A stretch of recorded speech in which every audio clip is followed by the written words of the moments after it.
My name Edmond Yakani, Executive Director of SEPO. I would like to take this opportunity to make a reaction after witnessing His Excellency Vice President and the Chairperson of Infrastructure Cluster, His Excellency Taban Deng, visiting Bentiu Oil Refinery during his visit to Unity State. It is impressive, but our position as a civil society is that this oil refinery become a story without an end and a story without a results.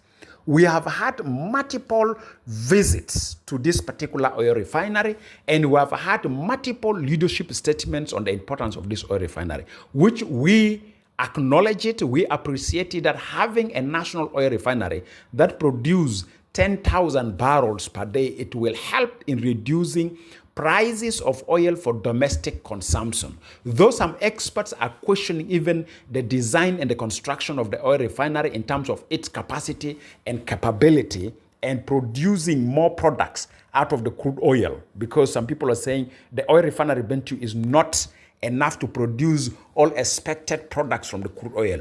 That is a technical argument that doesn't matter for us per now, though I know is very important for our economical gain. But our call as a civil society leader now is, for how long will this oil refinery become a site of visits of our leaders without any results that we can see in the market? We know the biggest challenge that we would like to bring to attention leaders. This oil refinery will never function, will never benefit South Sudanese, will never reduce the price until if you decided to say enough is enough for armed violence in the country. Because some of this armed violence are all centered on power struggle, lack of respect for peaceful and honorable transfer of power from an individual to another individual, from one clique to another clique.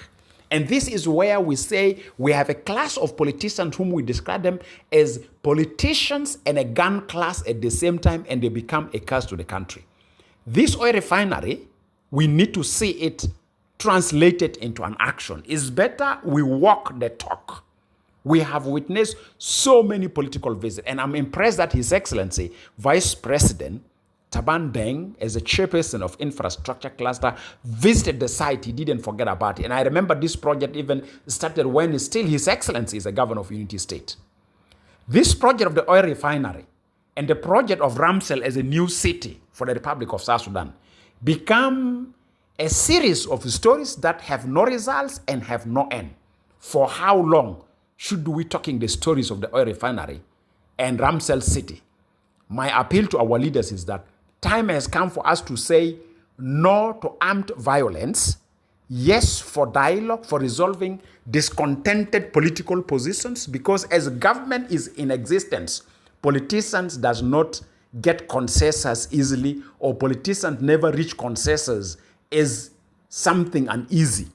Power is linked with disagreements and competition around seeking solutions to disagreement. We know that in political science. And that's why I'm appealing to you as a leaders. Who is an enemy among yourselves?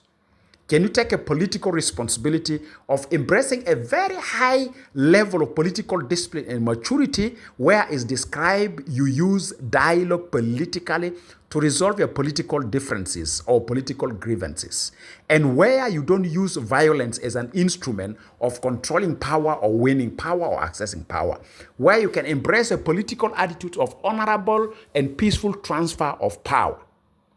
Our appeal to you is that all national projects will never succeed as long as you still maintain a high level of deficit in trust and confidence for working together, and where also because of your high level of deficit in trust and confidence, use armed struggle as a tool or an instrument of mitigating your political discontented position.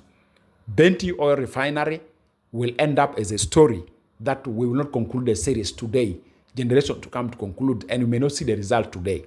Our challenge to you, our leaders, visits to Bentiu Oil Refinery become a tourism in the name of Bentiu Oil Refinery for our leaders, and we don't see the results.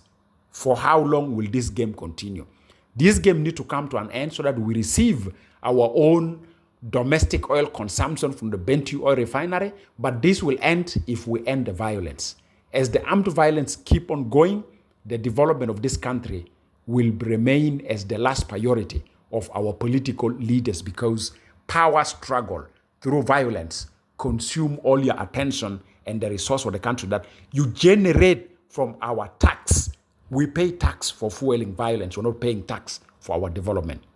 Is this a good scenario before you, our political leaders?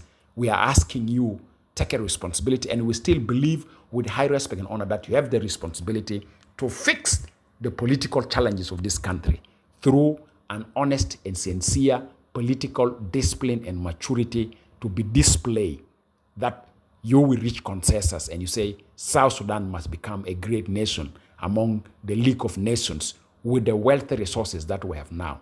What we need is political discipline, political maturity for peace to prevail through the use of dialogue, not violence. Thank you very much.